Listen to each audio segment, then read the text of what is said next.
televidentes, les decía, quiero presentarles más que todo, tener un balance de ambas versiones en relación al caso del diputado del PRD, Arquesio Arias, quien, pues recordemos, fue declarado no culpable por la Corte Suprema de Justicia. Y para tener este punto de vista mucho más docente, hemos invitado vía Zoom al ex vicepresidente del Colegio Nacional de Abogados, Juan Antonio Cuán. Es además un jurista de trayectoria en nuestro país, ofrece también conferencias y queremos, doctor, que sea usted quien pueda darle luces a la audiencia de Next Noticias esta decisión de la Corte Suprema de Justicia que, si bien es cierto, causa rechazo, causa protestas, pero también y obviamente causa conformidad por parte de la defensa del diputado Arias, que en su momento pues aseguró no había material para probar el supuesto ilícito. En todo proceso hay dos versiones, pero poner eso en una balanza. Bienvenido a Next Noticias. Muy buenas noches. Buenas noches, estimado periodista. Efectivamente, este ha sido un caso que ha generado a nivel social muchas expectativas. Pero lo cierto es que cuando se encuentra una investigación de naturaleza criminal y que en este caso, por la calidad especial de la persona señalada y acusada, siendo diputado de la República, y corresponder su conocimiento al Pleno de la Corte Suprema de Justicia, pues definitivamente que genera muchas más expectativas sociales respecto al resultado de este juicio. Es un proceso que atravesó por todas las etapas, desde su investigación, su audiencia intermedia, y que finalmente llegó a la fase de juicio oral, en la cual debería determinarse la inocencia o la culpabilidad de la persona acusada. Es preciso decir que es muy difícil opinar sobre el contenido de fondo de un proceso cuando usted no ha participado del mismo, no estuvo dentro de la audiencia para poder percibir de manera directa qué es lo que realmente pudo aportar o no un testigo, un documento o cualquier medio probatorio que se haya presentado para conocimiento de quienes debían tomar la decisión, que en este caso, reiteramos, era el Pleno de la Corte Suprema de Justicia. Definitivamente que en un juicio siempre habrá una persona que sale victorioso y otra persona que no tiene el beneficio de la decisión, y esto va a crear controversias sociales. Yo creo que lo importante a rescatar es que creo que ha existido transparencia en cuanto al proceso. Que la decisión favorezca a una o a otra de las partes siempre será difícil, y sobre todo en este tipo de delitos de naturaleza sexual. Y tal vez el mayor cuestionamiento que hace la sociedad sea, por un lado, la expectativa que se creó bajo la esperanza de una culpabilidad respecto a la persona acusada, y por otro lado, el otro cuestionamiento es la necesidad de 6 votos de 9 para lograr una culpabilidad. Lo cierto es que, de acuerdo a lo que establece la ley, de acuerdo a lo que establece la Constitución, se siguió con el debido proceso y la decisión se adoptó en función de los parámetros legales que establece la legislación nacional. Determinar el fondo, pues habría que haber participado del proceso, y en todo caso, para hacer una evaluación más completa, habría que leer eventualmente la sentencia que dicte el Pleno de la Corte Suprema de Justicia sobre este particular. Ahora, licenciado, lo menciona usted y también nos lleva quizá a tener un tanto de curiosidad o preocupación. Presunción de inocencia, presunción de culpabilidad, pero de igual forma estas decisiones de la Corte Suprema de Justicia que lleva a otro grupo a decir es que hay quizá un pacto de no agresión entre la Corte Suprema y la Asamblea Nacional de Diputados, y es ahora cuando intentan quizá modificar esa legislación, esa constitución vigente en cuanto a la mayoría o la cantidad de votos que se requieren, pero sin dejar de lado también lo que le mencionaba, presunción de inocencia, pero quizá presunción de culpabilidad muy aventurada. ¿Eso quizá ocurrió?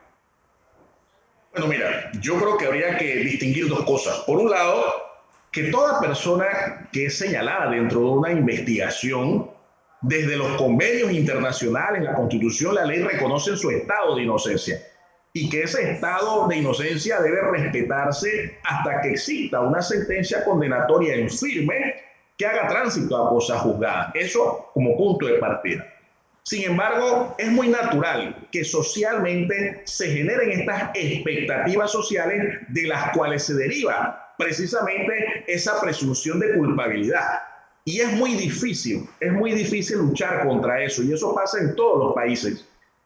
Lo cierto es que nosotros tenemos que tener confianza en nuestras instituciones, porque el día que dejemos de confiar en las instituciones, creo que entonces definitivamente caeremos en una arbitrariedad o caeremos en una anarquía social.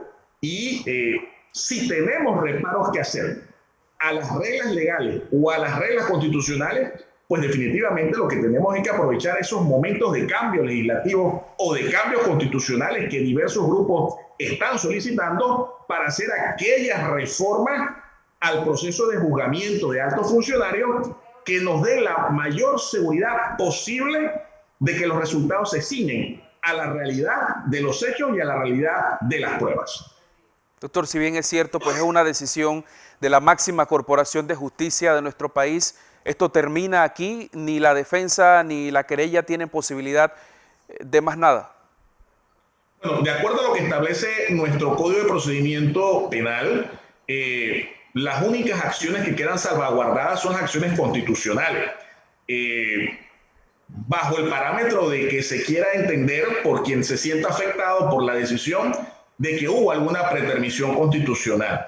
Sin embargo, si me habla de recursos de naturaleza ordinaria, no hay recursos, y en todo caso, inclusive, debo decirlo, quedarían abiertas las instancias internacionales para quien se sienta afectado por la decisión adoptada por la máxima corporación de justicia.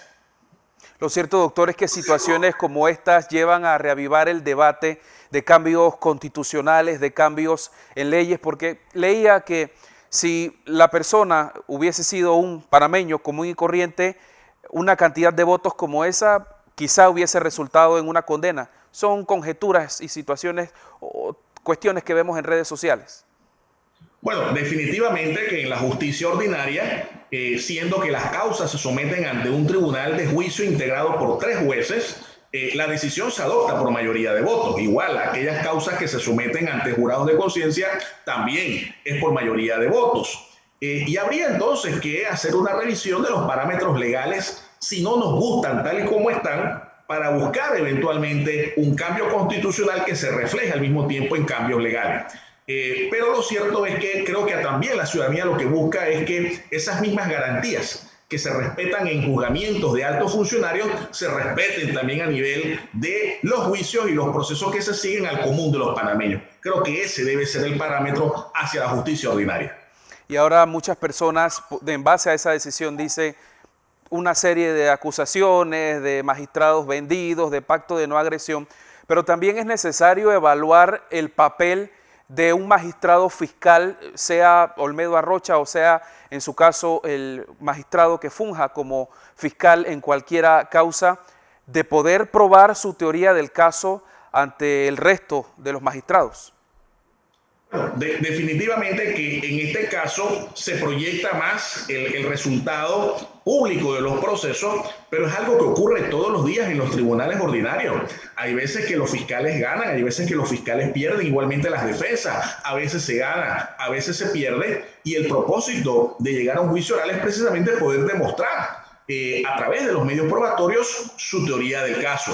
Este caso, precisamente, lo que habría que rescatar es que se cumplió con todas las etapas procesales, cada quien cumpliendo el rol que se le designó, algunos como fiscales, otros como jueces, otros como jueces de garantías, y al final de cuentas la decisión la adopta el Pleno de la Corte Suprema de Justicia. Vuelvo y le repito, siempre habrá, frente a cualquier decisión jurisdiccional, alguien que se sienta conforme y alguien que se sienta inconforme. Al final, desde el punto de vista objetivo, lo que buscamos es que se cumpla con el debido proceso y que se resuelva en base a la Constitución y la ley. Doctor, este diputado de la República también por algunos medios alternativos fue acusado antes de ese juicio. ¿Él tiene alguna posibilidad, entiéndase, de presentar acciones legales, qué sé yo, calumnia, injuria en su momento? Bueno, él tiene derecho en su momento, hacer algún tipo de reclamación respecto de quien él sienta que le ha podido causar algún grado de perjuicio. Es parte de su derecho, pero igualmente eso será sometido a la jurisdicción correspondiente y tendrá también el que probar sus aseveraciones. En todo caso, si hubo simulación o no de hechos punibles, si me dio dolo o no me dio dolo, y si hay perjuicio, a cuánto asciende realmente ese perjuicio, o si las personas actuaron bajo la creencia firme de que estaban brindando la versión de la realidad que sometieron a juicio dentro de este proceso. ¿Es necesario en este momento una revisión del proceso de juzgar, de investigar a magistrados y a diputados? ¿Es el momento oportuno?